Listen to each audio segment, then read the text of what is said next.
বাংলাদেশ পৃথিবীর সবচাইতে climate vulnerable দেশগুলোর একটা। এই জিনিসগুলো আসলে আমাদের মানে মানে মানে নো ইন বিটুইন, আমাদের এদিকে যেতেই হবে। আমাদের second largest climate exposed population বাংলাদেশে। আপনি কিন্তু ক্লাইমেট এক্সপোজড হবেন না যদি, জাপানে তো আপনার হ্যাজার্ড কম নাই, কিন্তু জাপান কি exposed? No, because they have the money, they have the technology, they have the capacity. So এই জন্য আমাদের এই এই ভালো করে জানা দরকার। আরো কেন জানা দরকার? দেখেন, আপনি এখানে বেশ কিছু গ্লোবাল ফান্ড কিন্তু কাজ করে। আপনি শুধু জিসিএফ না, জিসিএফ, জেএফ, তারপরে আপনার বিভিন্ন বিভিন্ন রকম আপনার ফিলান্থ্রপিক ফান্ডস। এক বেজোস ফাউন্ডেশন গত অর্থ বছরে $5 বিলিয়ন উপরে আপনার ফান্ডিং করেছে বিভিন্ন ইয়েকে। তো তাহলে আমরা যদি এই ফান্ডিং সোর্সগুলো আমরা যদি না জানি, তাহলে কিন্তু আমাদের এক্সপ্লোর করতে পারবো না। আমরা এই জায়গায় খুব বেশি এগিয়ে নাই। কিন্তু শুধু সরকার ইজ নট দ্য কি অ্যাক্টর, অনলি অ্যাক্টর, ওই দিন কিন্তু নাই। এখন সবাইকে নিয়ে একসাথে কোলাবোরেটিভ ওয়েতে ইনক্লুসিভলি আমাদেরকে এগোতে হবে।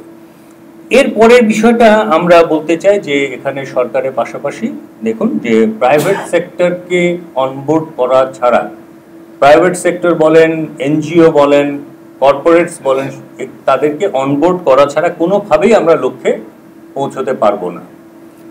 এখন অনবোর্ড করার যে যত গ্লোবাল ফান্ড আপনি অ্যাক্সেস করবেন, একটা ইন্টারন্যাশনাল ক্লাইমেট ফাইন্যান্সিয়ালের চেয়ার হিসেবে যেহেতু আমরা ডিল করি, প্রতিদিন কাজ করি, আপনার গ্রিন ক্লাইমেট ফান্ড বলেন, জিসিএফ বলেন, এগুলোর সাথে সরাসরি যেহেতু কাজ করি, তারা কিন্তু রিপোর্টিংটা মারাত্মক গুরুত্বপূর্ণ তাদের কাছে। এবং এটা আপনি যেমন একটা ছোট্ট উদাহরণ দিই, আমাকে একটা প্রজেক্টে বলা হলো যে প্রজেক্টটা তারা জিসিএফ এ আপনার সাবমিট করবে। তো বলা হলো যে ওই চর কুকরিমুকরির ওখানে তারা মহিষের প্রজনন বাড়ানোর জন্য তারা এই প্রজেক্টের সাপ্লাই মানে উপস্থাপন করছে। তো ওখান থেকে প্রজেক্ট ডকুমেন্টের মধ্যে বলা হয়েছে যে ওখানে বেশ কয়েকশো মহিষ আছে এবং এটা কয়েক হাজার মহিষে খুব সহসা মানে ইয়ে করা সম্ভব, ইনক্রিজ করা সম্ভব। তো আমি জিসিএফ এর সাথে যখন মিটিংয়ে বসলাম, স্যার ওরা বলছে যে আমরা তো দেখছি ওখানে 2টা মহিষ ঘোরাঘুরি করছে। তোর স্যাটেলাইটের তথ্য তো ক্লিয়ার, কোথায় কি আছে আপনি তো বললেই হবে না যে আপনার ওখানে কয়েকশো মহিষ আছে। সো এই আপনি রিপোর্টিং এর মধ্যে ক্রেডিবল ডেটা যদি জেনারেট না করেন এবং কিভাবে রিপোর্ট করতে হয়, ওদের যে ডিউ ডিলিজেন্সের জায়গাগুলোতে যদি আমি না জানি, পিকেএসএফ এর চেয়ারম্যান স্যার বসা আছেন, স্যারকে বলি যে যেহেতু স্যার ডাইরেক্ট অ্যাক্সেস এন্টিটি, বাংলাদেশে 2টা ডাইরেক্ট অ্যাক্সেস এন্টিটির, একটা হচ্ছে পিকেএসএফ আর একটা হচ্ছে ইটকল। স্যারের একটা প্রজেক্ট তৈরি করতে মানে জিসিএফ কে পাস থ্রু করতে সময় লেগেছে 9 বছর।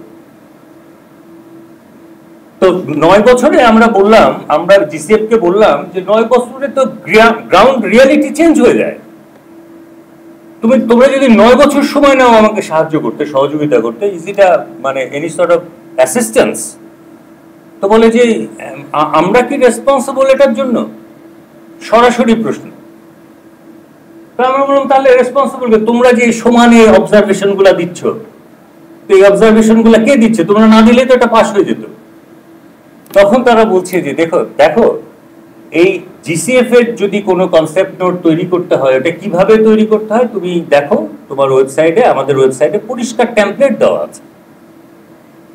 ওখানে বলা আছে যে এটা it has to be aligned with the national policy and it has to be aligned with the GCF policy two.